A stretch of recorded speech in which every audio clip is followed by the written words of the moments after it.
IREN suffered a huge blow today due to a short report.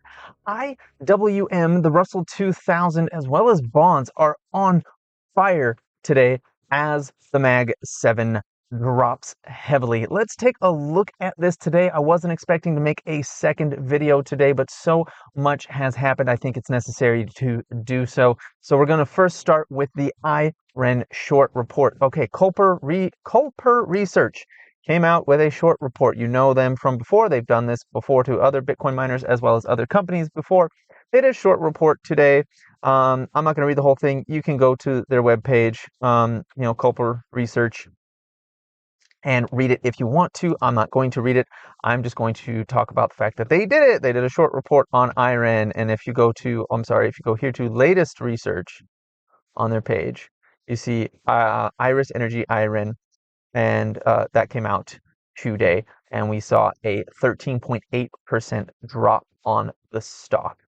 Now, they've done this to other Bitcoin miners before, notably CleanSpark. They did one in January as well as June for CleanSpark, and it dumped for about 4 to 5 days before it flattened out and started going back up again from there. So the first day, I'm not buying this thing on the first drop. Okay, that's the first thing I'm saying. I personally am not buying this thing on this first drop. And of course, this is not financial advice and not a suggestion to buy, sell, or hold any asset whatsoever.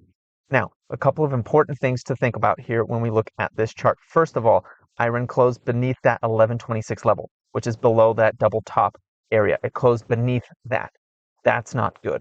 I want to see what's going to happen tomorrow in the morning. If it opens beneath that level, I am looking for it to come to the bottom of this little bluish line down here, which is the bottom ATR, average true range band.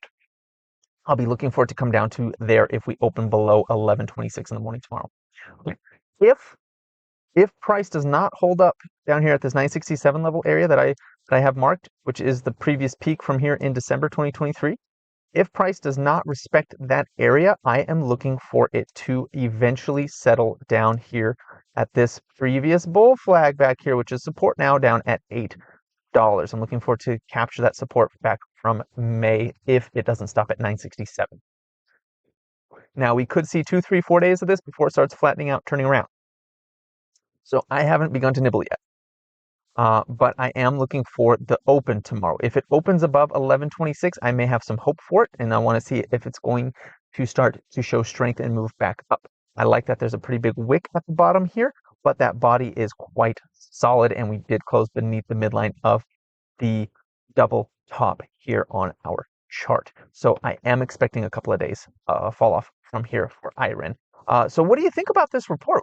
They've done this before. Are you upset about it? Are you happy that you can buy more off of this? Because their reports tend to not drive long-term downtrends in the stock. It's usually a couple of days, and then they start to recover from what they've done in the past or from what has happened in the past with these short reports. So I take them as buying opportunities, but I do wait, a day, maybe two after to see where the dust settles before I start moving in on it. What are you going to do, though? Let us know in the comments about this situation and what your plans are here for it. So the next thing is IWM, the Russell 2000. We've been talking about this for a while in this range.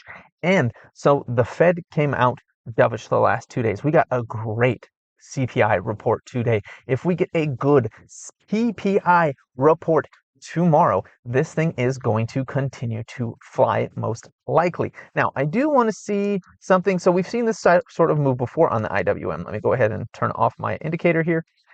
We've seen it before, chiefly right here on December 14th, 15th. And what happened there is we got a bit of a sideways action for 2 or 3 days before about a week and a half of upward action afterwards. So I'd be looking for something like that, right? I'd be looking for a bit of a flagging pattern.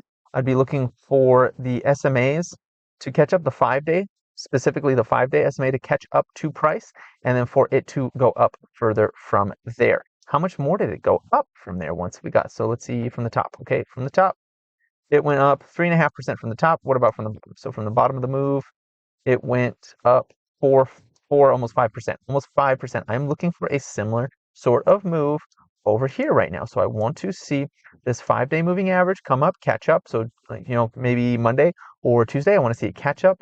I want to see price touch it. And then I want to see price go up from there. And then I will be looking for that 4 or 5% move from here, which would take us to, let's see, 4 or 5% move. Let's say it catches like right at like 209 or something. Okay, 4 or 5% would be 219.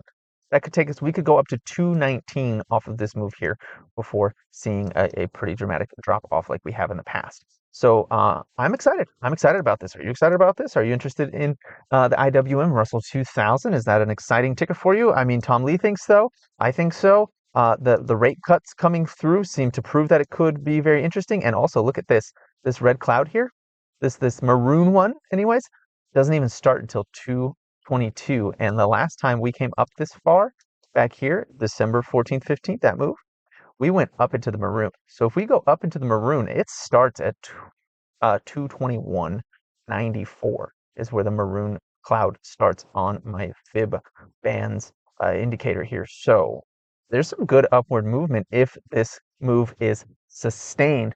And we have, from history, we can say that when it gets a gap up, just like even back here, a gap up, this was July 11th, 2023. We had a gap up. We had 3-4 days of waiting for the 5-day SMA to catch up. As soon as the 5-day SMA caught up, we went right up into the maroon cloud. So it has a history back here, right? Another gap up. November 14th, we gapped up. We went sideways this time for about 2-3 weeks, but then we just went up and up and up. So if the 5-day moving average catches up to price on the IWM, 5-day moving average catches up to it, and it respects the 5-day moving average, you can expect this to move up another 5, possibly 10% on this thing. So that is what we're looking for on the Russell 2000 going into tomorrow and next week. Now, TMF, the bonds are ready to go. All right, so let's take a look here. We had a gap up today, 3% up. It opened the day at 52.43, came down to 51.39. We are in the center of the ATR bands. I like that. We're holding right at that center band. So we could easily on a daily move up to 54, almost $55 in like a day on this thing, the way that it is moving and holding. So again, I want to see the 5-day moving average catch up. That's what I want to see. I want to see this green line here, this 5-day moving average catch up, and I want to see price respected. I see price respected. I'd be looking for another move, potentially, hopefully, finally, up into these red clouds up here. That's what I would like to see on this one. We haven't seen this thing in the red cloud since, man, it was December 2021 was the last time we saw TMF up in this red cloud. And that was $325. Before that, it was March 2020 before that. So are we going to finally see this thing on a daily chart get back up into this red cloud? Is that a possibility coming in soon? I do think that the U.S. Treasury bonds, especially the long-dated ones like TMF, is a 3x on the 20-year Treasury bond. I do think that these are very likely going to be some of the best trades going into the next 12 to 18 months alongside Bitcoin and Bitcoin miners. I think this thing is going to be an absolute rocket ship here as soon as we get real confirmation. And I feel like we are so dangerously close to finally getting that on this. If you've been patient on these, congratulations. I mean, I've been waiting and just waiting and waiting and waiting, and the iron is just heating, waiting to be struck here on these bonds. And I am still waiting a little bit longer, but the time is getting so close. So anyways, that is all I've got for you today. Let me know what you think in the comments about what's going on with IREN, that short report, whether or not you're in on the Russell 2000, if you've been waiting for the IWM to move. Bonds, what are your thoughts on bonds? Are you in bonds? Are you disinterested in bonds? Do you think it's going to be one of the best trades going into the next 12 to 18 months like I do? Do you disagree with that? Let us know in the comments. Please like, comment, subscribe, and have a profitable day.